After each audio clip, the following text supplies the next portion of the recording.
Hello everyone, you are welcome with Dr. Virpal Singh in our today class, and you know well as we are going to continue our alkane classes। जी हाँ, आज हम alkane के combustion के बारे में class लेने जा रहे हैं। तो आइए देखते हैं। सबसे पहले तो हम जानेंगे कि what is alkane। यस देखते हैं कि what is alkane और alkane की properties क्या हैं, और फिर हम देखते हैं और आज क्लास में चर्चा करते हैं alkane के combustion के बारे में। Alkanes, the acyclic saturated hydrocarbons, which are called paraffins, since they are relatively unreactive toward most of the reagent such as acid, bases and oxidizing as well as reducing agent।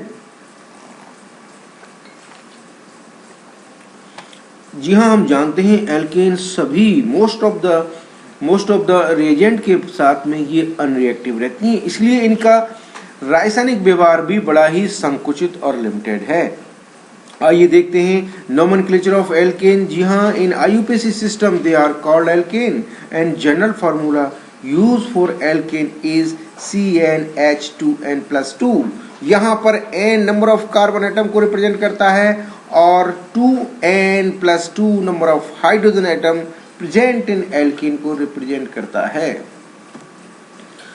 Nomenclature of alkane, find the longest carbon chain. जी हाँ, सबसे लंबी carbon श्रृंखला select करते हैं और उनको accordingly numbering करते हैं। जी हाँ, नंबरिंग उधर से स्टार्ट करते हैं जिधर से कि उस पर जुड़ी हुई चेन या साइड चेन या सब्स्टिट्यूएंट नजदीक हो। सबसे पहले हम उस सब्स्टिट्यूएंट को आइडेंटिफाई करते हैं और उसको नंबर कम से कम देने की कोशिश करते हैं, और उसके बाद हम उसका नाम एक सिंगल वर्ड में देने की कोशिश करते हैं, और इसके साथ ही हाइफन को हम नंबर को सब्स्टिट्यूएंट या प्रीफिक्स से अलग करने के लिए इस्तेमाल करते हैं, और कॉमा को हम दो नंबरों को आपस में अलग करने के लिए इस्तेमाल करते हैं। और यदि दो या दो से अधिक डिफरेंट सब्स्टिट्यूएंट जुड़े हुए हों तो हम उन्हें अल्फाबेटिकली नाम देते हैं, और यदि दो सब्स्टिट्यूएंट एक जैसे हैं तो उनके नाम से पहले हम डाई, ट्राई और टेट्रा जैसे प्रीफिक्सेस का इस्तेमाल करते हैं। तो ये हुआ एल्केन के नामकरण देते वक्त ध्यान रखने वाली बातें। जी हाँ, अब हम एक थोड़ा सा नजर डाल लेते हैं प्रॉपर्टीज ऑफ एल्केन पर। जी हाँ, alkane contain non polar CC and CH bond, so only intermolecular forces are called London dispersion forces or van der Waals dispersion forces, van der Waals attraction forces। जी हाँ, यही इनके मध्य काम करते हैं। तो first 4 alkanes are gaseous at room temperature and pressure. Alkane with 5 to 15 carbon atoms are liquid, and those with the 16 or more carbon atom are waxy solid।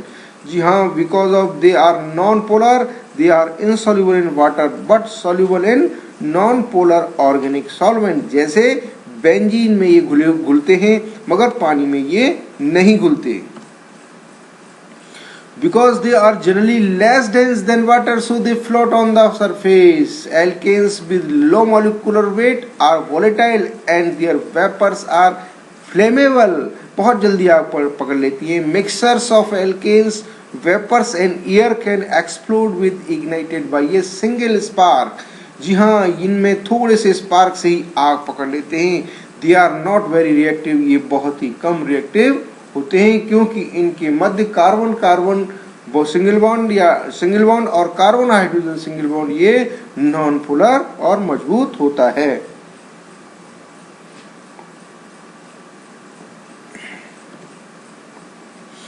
जी हाँ, अब देखते हैं हम इनके केमिकल व्यवहार के बारे में। Chemical reactions of alkane. Alkane don't react with acid base most of the common lab reagent, so they are very less reactive. Their only major reactions are combustion and halogenation। So today in our class we stress over the combustion and halogenation। So now first take combustion।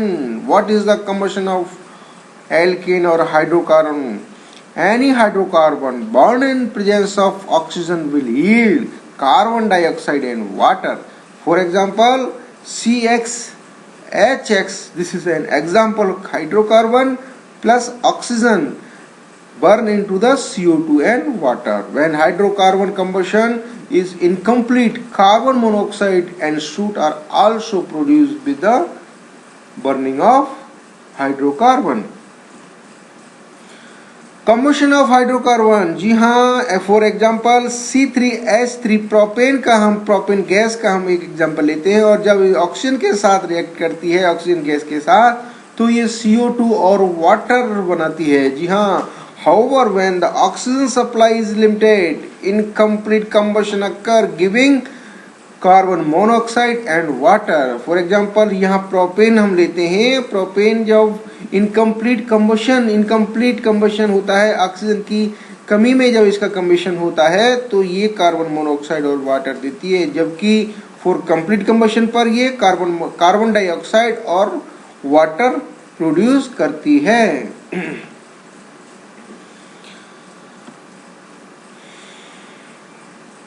In condition of extreme oxygen limitation, carbon will also be produced. For example, जी हाँ, in condition of extreme oxygen limitation, तो ये carbon produce करती है। Propane का example लेते हैं तो in presence of oxygen, it produce carbon and water. So with this detailed study, today we would like to say thank you for attending our class. And before to say thanks, I like to remember you, please like and subscribe my YouTube channel. That's name is Dr. Virpal Singh, where you can find all e-lectures. And if you want information timely for coming lectures, you please push the bell icon. Thank you very much.